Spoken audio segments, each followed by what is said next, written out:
to be educated, but I'm so frustrated. Hey guys, welcome back to the channel. Hey man, we got a long ways to go, but first I want to say thank you to the subscribers and especially to the members on this channel. Hey guys, don't be afraid to join. Every little bit helps. And we got that Cash App thing going on. If you feel it, go ahead and support the channel. I'll appreciate it. Anyway. Bruh, are we getting into the system? Come on, man. Dude. Don't disturb this groove. What groove are you talking about? No, the system. Don't disturb this groove. That was one of their biggest hits. And that's what we're going to get into tonight. A lot of people have been asking me about that. The system, David Frank and Mick Murphy. Oh. We're going to get into that story, into the background and some of their biggest hits. And it's a very intriguing story as you listen to it. And a lot of things that people might not know. You might know some of it, but there's going to be some things that you don't know. So if you're a fan of the system or you just like a good story about music, hang around to the bottom. We're going to have a little fun with this. Yeah, man. Don't you touch that dial.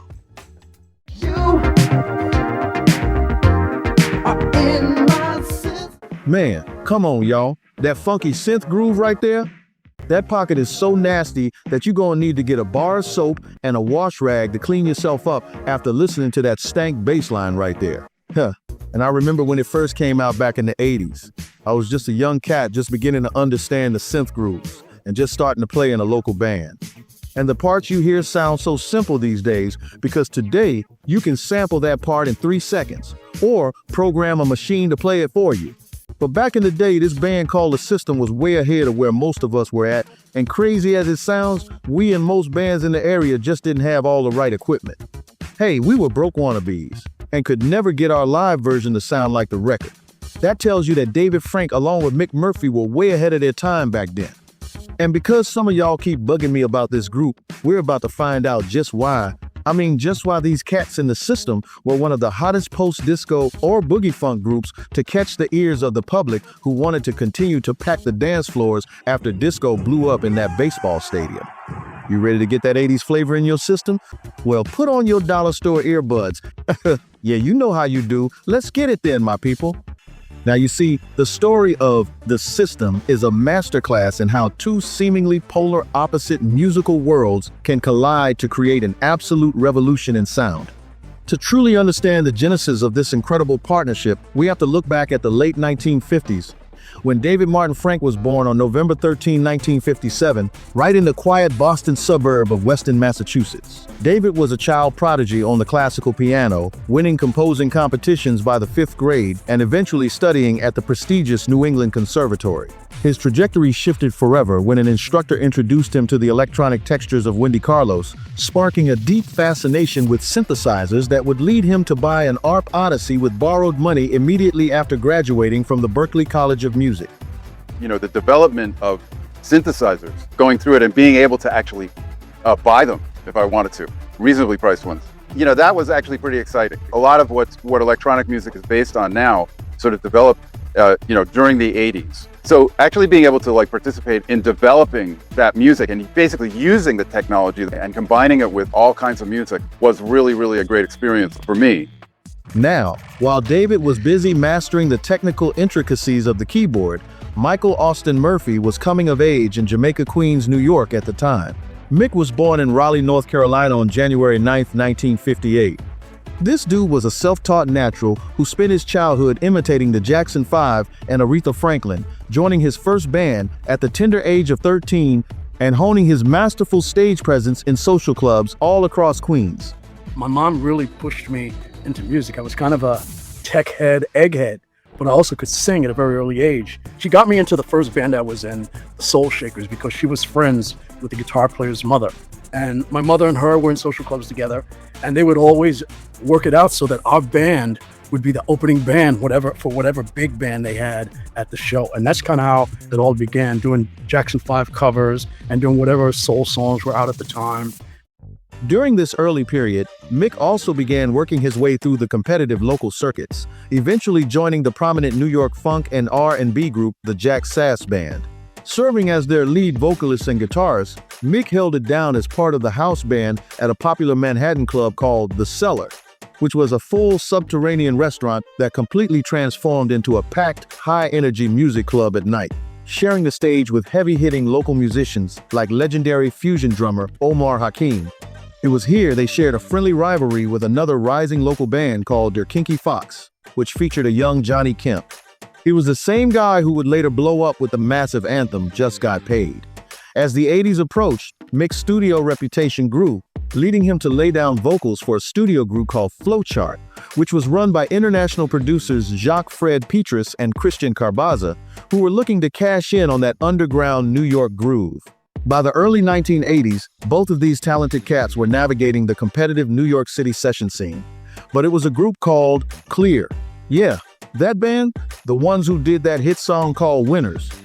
Those guys started out as 4 black childhood friends from Baltimore, but was gradually growing into a diverse group of members. Clear, at the time, was already a respected disco-funk unit with strong label backing and a serious New York club following, which is why this connection mattered far more than it first appears. But by the 80s, this band was wanting to shift from old-school 70s disco-funk to the new electronic electro-funk sound. And also at this time, Mick Murphy was working as the road manager and sound engineer under the mentorship of Atlantic Records mastering engineer Dennis King. When Clear needed a new keyboardist, Mick saw David performing as an accompanist for a Frank Sinatra impersonator and was so thoroughly impressed by his distinctive playing that he recommended him for the job. David joined Clear as their touring keyboardist, but for over a year, he had absolutely no idea that the man managing their road logistics was actually a powerhouse vocalist. The turning point occurred when Mick invited David to a studio session with some Italian musicians connected to his ongoing work with the Little Macho Music Publishing Company, and as a heated argument broke out between the producers, Mick began to sing to ease the tension in the room. David was absolutely floored by the soulful quality of Mick's voice and realized right then and there they had the potential to be so much more than just colleagues on the road. And in 1981, David began experimenting with a new one-man electronic rhythm section, using the revolutionary synchronized technology of the Oberheim DMX drum machine and the DSX sequencer.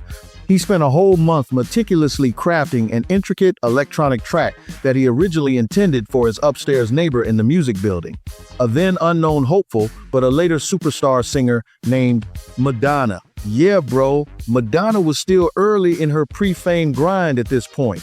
So this was not a superstar collaboration opportunity missed. This was a fork in the road where one direction goes pop history and the other goes straight into electronic R&B evolution.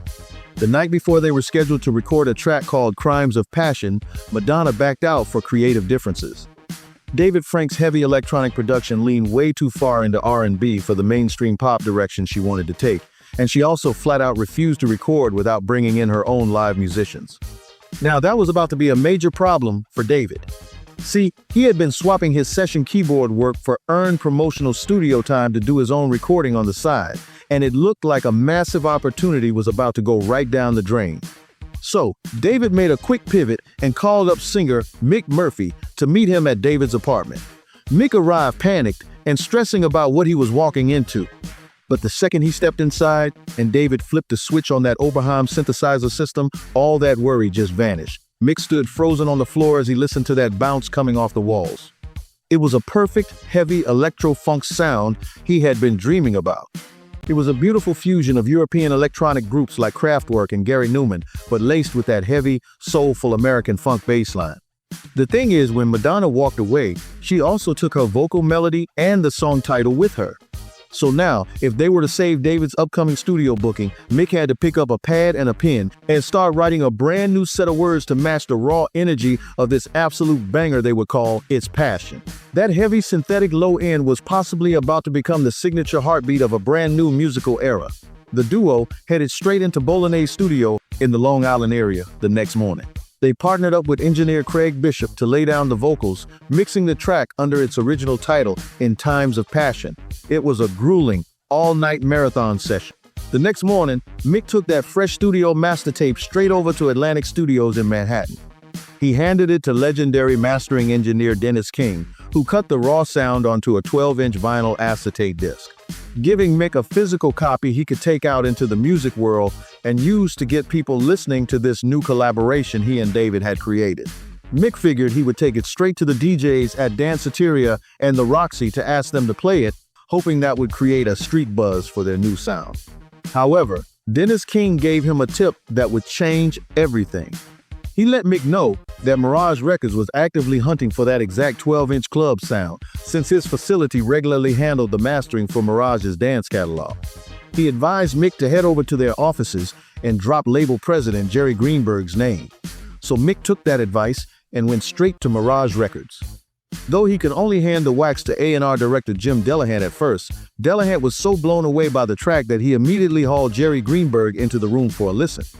Greenberg saw the vision, and the two executives made the decision to quickly sign the duo. But the problem was that they needed a name to put on the legal contract and vinyl label. They couldn't just release it as David and Mick. So over the next 2 days, Mick brainstormed a moniker that would define their sound. The System, which perfectly captured the concept of Mick's R&B vocals working in perfect harmony with David's system of Oberheim computers and synthesizers. Mirage then immediately rushed It's Passion out as a 12-inch club single.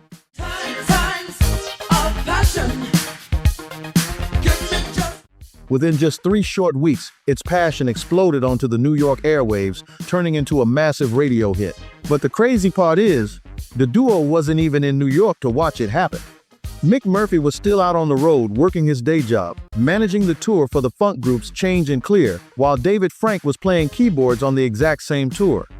Mick was literally moving heavy band equipment in the middle of a sudden rainstorm when the crew started shouting for him to come over to the tour bus. Why? Because the System was blasting out of the radio speakers.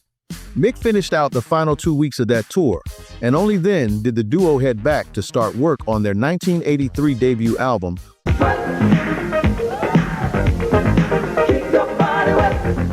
Greenberg had seen the momentum of It's Passion and now wanted to front them the money for this full debut album. But while back in the studio working on the debut, the duo captured absolute lightning in a bottle.